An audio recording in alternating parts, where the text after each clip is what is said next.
जय श्री कृष्णा। आज है विजयदशमी के ऊपर रावण और राम की चर्चा।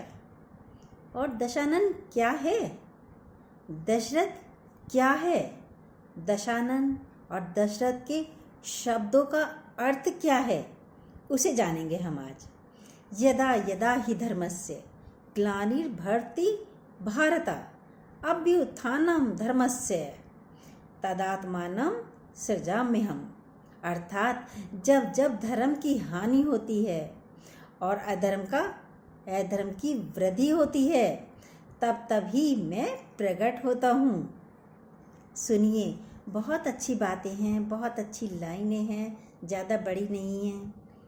कैकई कश्मीर की थी, गांधारी अफ़गानिस्तान की थी और पंचाली पंजाब की थी।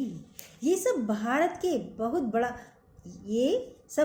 का बहुत बड़ा क्षेत्र था, जो धीरे धीरे कम हो गया है,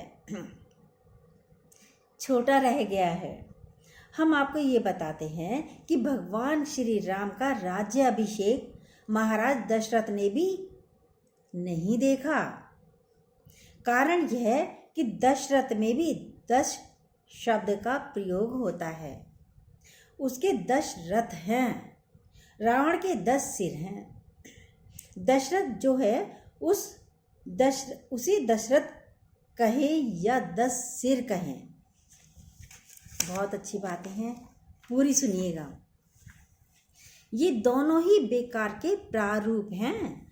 तो जब तक दशरथ थे तो भगवान राम का राज्याभिषेक नहीं हुआ, और जब तक रावण रहे तब तक भगवान राम ने लंका में प्रवेश नहीं किया।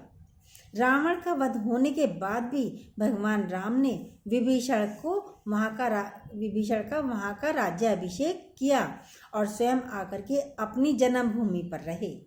अपनी जन्मभूमि स्वर्ग से बढ़कर होती है, ये वाल्मीकि रामायण में है। अपनी जो जन्मभूमि है वह स्वर्ग से भी बढ़कर है। प्रत्येक व्यक्ति का यह कर्तव्य है कि वह अपनी जन्मभूमि को महत्व दे, और वह अपनी जन्मभूमि के लिए, उसकी रक्षा के लिए पहला धर्म जो है वह राष्ट्र धर्म है। यह प्रत्येक व्यक्ति को समझने की आवश्यकता है। राष्ट्र है तो सभी हैं, और जिससे अपने राष्ट्र का कल्याण हो सके वह सोच हर व्यक्ति के दिमाग में पहले आनी चाहिए कि नेशन फर्स्ट।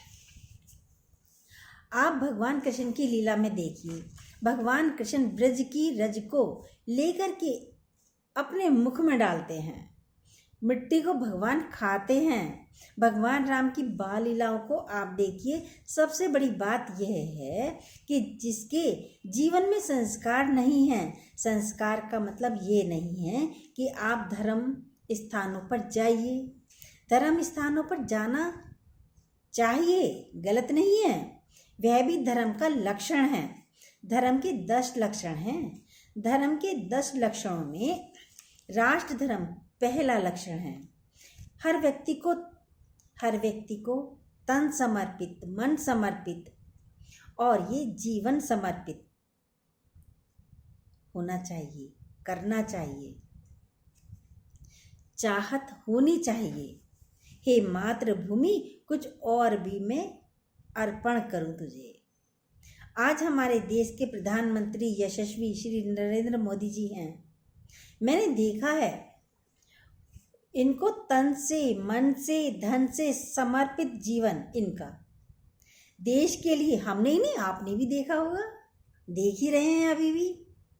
और ऐसा प्रत्येक व्यक्ति को होना चाहिए। देश के प्रति एक बहुत बड़ा चरित्र है।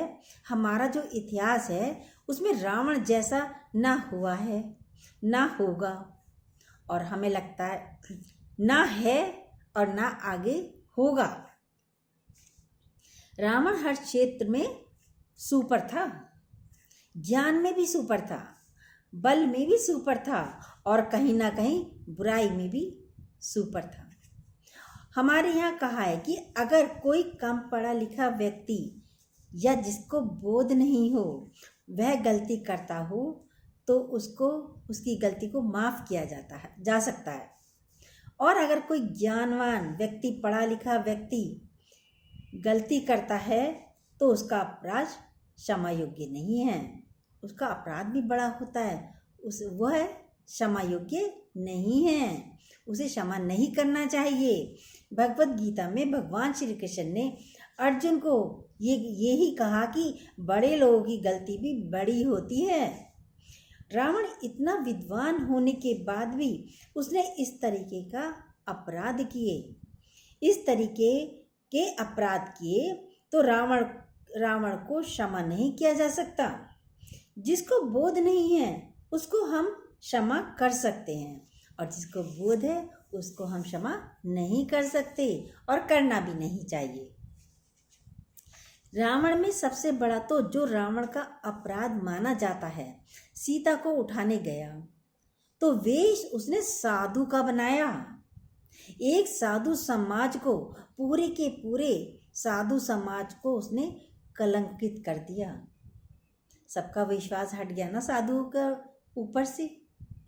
तो रावण का जो चरित्र है उसमें रावण जैसा कोई विद्वान नहीं था। आज भी रावण संहिता चलाई जाती है, रावण संहिता चलती है। आज भी अगर कैलाश मानसरोवर जाएं तो कैलाश मानसरोवर के बराबर में जो तालाब है उसको राक्षस ताल कहते हैं, रावण तालाब भी कहा जाता है।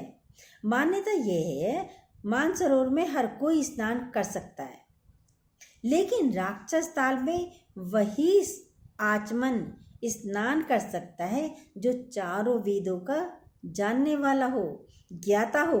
तो रावण की इतनी सारी अच्छाई होने के बाद भी रावण की वो अच्छाई रावण को भी ज्ञान सर्जन में न लगाकर विध्वंस में लगा दिया। ये रावण का दुर्गुण था, जिसका दंड वह आज तक भोग रहा है और सदियों तक भोगेगा। आज दुनिया हमारी संस्कृति को ये कह रही है कि युद्ध को अगर कोई रोक सकता है, बंद करा सकता है तो भारत करा सकता है। हमारे प्रधानमंत्री जी मोदी जी करा सकते हैं, कह रहे हैं, आप न्यूज़ में सुनते होंगे। आप देखिए, पहले लोगों को पाप से डर लगता था। लोग कहते थे पाप करोगे तो नरक में जाओगे। लोग पाप से बचते थे, डरते थे। अब लोगों के मन से पाप का भय समाप्त हो गया। कानून आया, यदि आप ऐसा करोगे तो कानून आपको दंड देगा। आज स्थिति ये होती जा रही है कि लोगों को कानून से भी कोई भय नहीं रहा, और इस प्रकार से लोगों के मन में भय है, क्रोध है, विकार है। यही सब रावण के 10 सिर हैं। वही है हमारी 5 ज्ञानेंद्रियाँ, यही सब रावण के 10 सिर हैं। और सुनिए, हमारी 5 ज्ञानेंद्रियाँ हैं और 5 कर्म इंद्रियाँ हैं। अभी एक संत जी ने बहुत अच्छी बात कही, रावण का आकार जो है बढ़ता जा रहा है। दीपावली आ रही है, उसमें अमावस्या में चारों तरफ दीप मालिकाएं जो हैं प्रज्वलित होंगी, पूरा देश प्रकाशित हो जाएगा। ऐसी स्थिति में नरेंद्र भाई प्रधानमंत्री हैं, अब रावण का पुतला छोटा होना चाहिए। इसका क्या मतलब है? यानी आपके शासनकाल में बुराइयां कम होनी चाहिए। नरेंद्र मोदी जी के शासनकाल में बुराइयां अब कम होनी चाहिए। अब सनातन की वृद्धि हो रही है। यदा यदा ही धर्मस्य ग्लानिर्भवति भारत अभ्युत्थानं धर्मस्य तदात्मानं सृजाम्यहम्। भगवान श्री कृष्ण कहते हैं, जब जब धर्म की हानि होती है और अधर्म की वृद्धि होती है, तब तब ही मैं अपने रूप को रचता हूँ, अर्थात साकार रूप में लोगों के सम्मुख प्रकट होता हूँ। भगवान का जन्म 3 कारणों से होता है। भगवान का प्राकट्य होता है गौओं की रक्षा करने के लिए और सनातन धर्म का उत्थान करने के लिए, और जन जन के माध्यम से, अपनी लीलाओं के माध्यम से, और एक आदर्श मार्ग दिखाने के लिए। महापुरुष जिस मार्ग पर चले हैं उस मार्ग पर छोटे लोग भी चलते हैं। छोटे भी उस मार्ग का अनुसरण करते हैं जिस मार्ग पर बड़े चलते हैं। जिससे सनातन की वृद्धि हो, धर्म की वृद्धि हो और अधर्म का नाश हो। तो भगवान के जो जन्म के हेतु हैं, कारण हैं, वो गोस्वामी तुलसीदास जी ने रामचरितमानस में लिखे हैं। और धर्म शास्त्रों में भी, गीता में भगवान स्वयं, क्योंकि गीता तो स्वयं उनकी वाणी है भगवान की, ऐसी स्थिति स्वयं भगवान ने सारी बातें कही। ऐसी स्थिति में भगवान ने अपने मुख से सारी बातें कही हैं, गौओं की रक्षा करने के लिए और ब्राह्मणों की, और जो चरित्रवान लोग हैं, जो साधु संत हैं। साधु का अर्थ यहाँ पर भगवा धारण करना नहीं है, भगवा वस्त्र पहनना नहीं है, ना उनके साथ संबंध है, लेकिन यहाँ जिसका मन जो है वह पूरी तरह से चरित्रवान हो, वह चरित्रवान है। पुतला बड़ा हो या छोटा हो, ये कोई ज़्यादा महत्वपूर्ण नहीं है। रावण एक ऐसा प्रतीक बन गया है कि इस संसार में, हमारे हिंदू सनातन में, वो बुराई का प्रतीक बन गया। अर्थात रावण और बुराई ये एक दूसरे के पर्याय हैं। आज अगर आतंकवाद है, ये भी रावण है। अलगाववाद है, ये भी रावण है। भ्रष्टाचार है, ये भी रावण है। कहीं अराजकता है तो ये भी रावण है। तो रावण और बुराई ये एक दूसरे के इतने पर्याय हो चुके हैं कि प्रतिवर्ष हम लोग इस बुराई के प्रतीक स्वरूप रावण के पुतले को जलाते हैं। तो रावण एक बुराई का प्रतीक है, भौतिक रूप से भी और आध्यात्मिक रूप से भी। जो बाह्य बुराइयां हैं वो तो हैं ही, लेकिन जो व्यक्ति के अंदर जो विकार होते हैं, बुराई होती हैं, तो उन बुराइयों का प्रतीक भी रावण है। रामचरितमानस में एक प्रसंग आता है जिस समय रावण का अंत हुआ भगवान श्री राम के हाथ से, तो रावण प्रांगण में गिर गया। उस समय मंदोदरी विलाप करती है।